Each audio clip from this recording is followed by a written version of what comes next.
Welcome to Movie Story, where we bring your favorite films to life with thrilling recaps and deep dives. During a university lecture, Professor Julian talks about Neanderthals, an extinct group of archaic humans.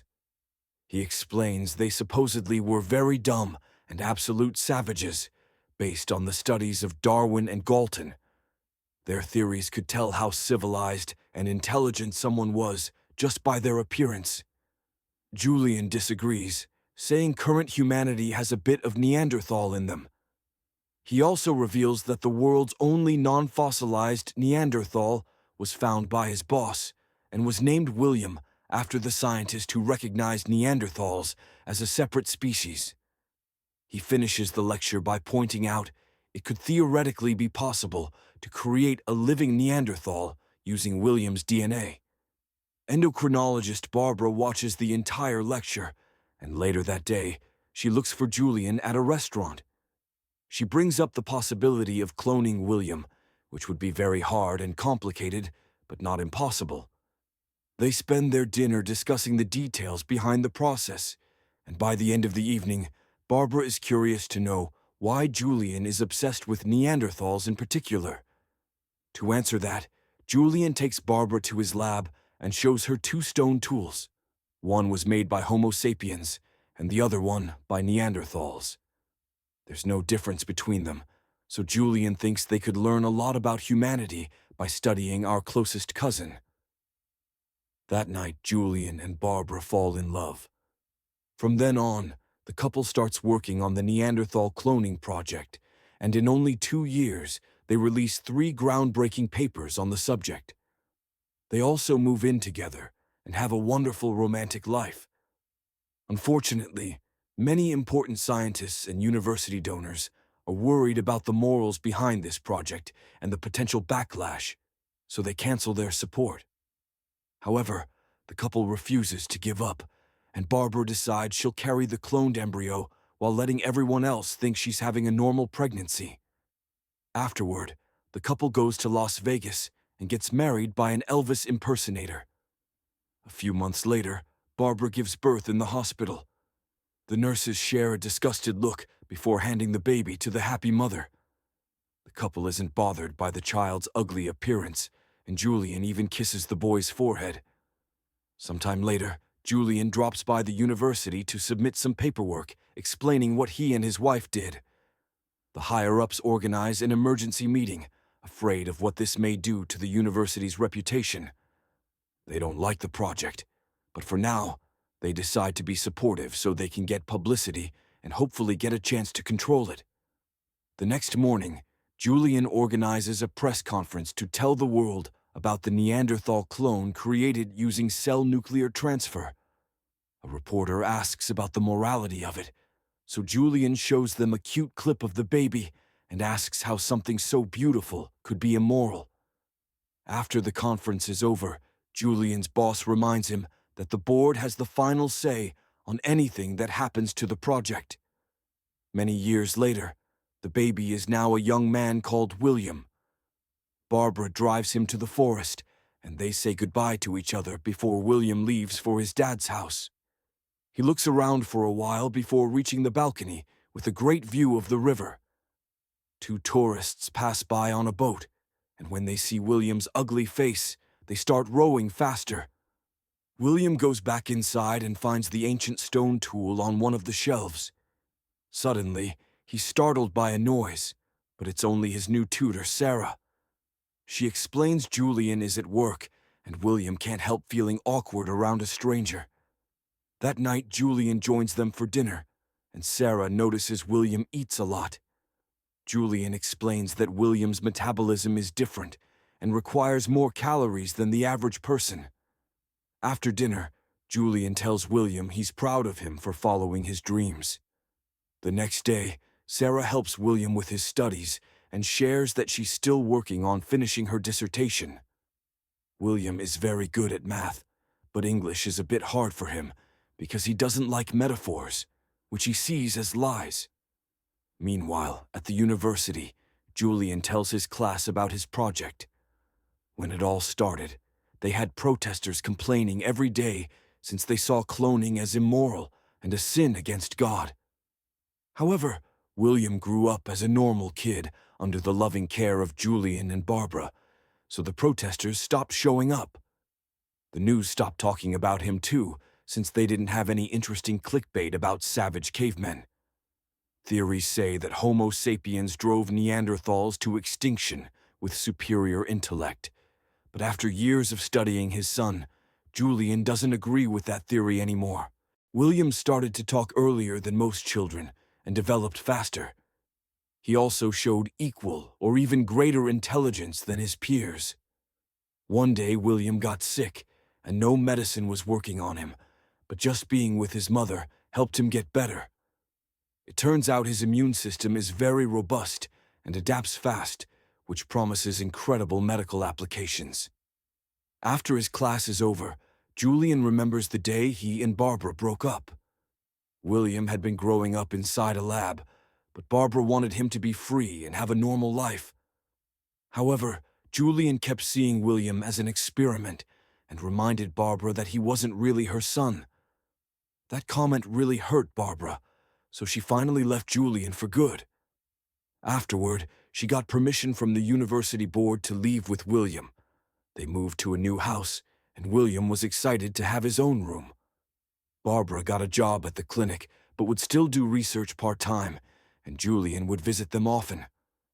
The couple still worked together to find William a good school, and had to call out the principal for saying the boy wasn't fully human. Thankfully, William had a great time at school and quickly made a best friend. Julian visited him as promised, and they would play games outside, enjoying William's new freedom. In the present, William is using his break to exercise, which shows his great strength. Sarah calls him to continue studying and reads him a quote from The Great Gatsby, asking him to offer his interpretation. This ends up in an argument because William thinks nobody should get to decide what another person means except for that person themselves. Another flashback shows William riding his bike down the road when a bunch of older kids saw him. They called him Caveman to mock him and started chasing after him. At first, it looked like William would get away, but he accidentally crashed his bike against the bridge and had to continue on foot. When the other boys tried to grab him, William pushed two of them to the ground and hurt the hand of the third. Later, at the police station, the kid's mother kept saying William was dangerous and wanted him locked up, but the cop just kicked everyone out because he couldn't act on just some children having a fight. When they went home, Barbara told William to walk away whenever someone mocked him to avoid trouble. Then, William searched his name on the internet and found all the articles about his birth, not to mention the protests. Reading about Neanderthals showed that everyone believed them to be savages. Eventually, Barbara started dating a new man, and Julian stopped staying for dinner during his visits.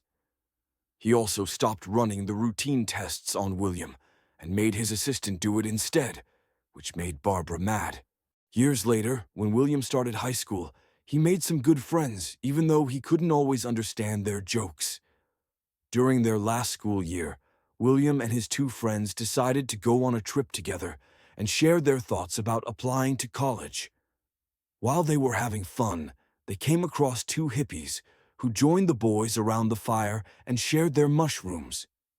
When they realized who William was, they called him cool and beautiful. The woman asked him if he ever wanted to go back to his own time, and William said yes. She encouraged him to go there, while his friend threw up because of the nasty things he ate. At school, William helped his crush Judy with the incoming play and even agreed to be one of the actors. The night of the show, William played Judy's love interest and got his first kiss as part of the story. However, when he tried to kiss Judy again behind the curtain, she turned him down. The play was a success, but William was heartbroken because it never meant anything to Judy. Sometime later, William's teacher called Barbara and Julian to explain that their son was smart, but he wasn't good with standardized tests because the way he thought didn't match any recognizable model. He would need extensive tutoring to redo his college applications, and Julian freaked out when he realized Barbara had withdrawn the applications his son already sent.